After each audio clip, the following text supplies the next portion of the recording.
其實每一件嘢都有每一個人嘅故事嘅，最重要係我覺得懷舊啲物品唔係個潮流，佢係會永恆嘅。佢嘅故事就由上環呢一間鋪頭講起。喺邊度咁我就經營緊一間懷舊店嘅，我講個主題都係圍繞住香港啲70年代，即係香港嘅故事啦，同埋我成長嘅回憶啦。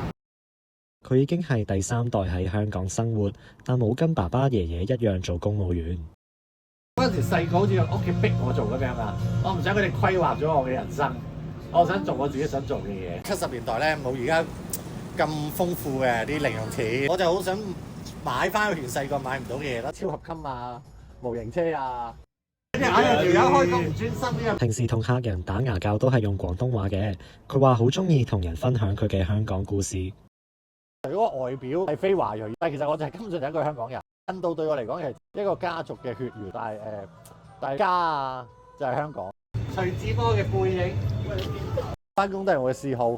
今日7點幾我翻咗嚟啦，但係我唔會覺得話我翻7點幾好辛苦喎，我反而好樂在其中。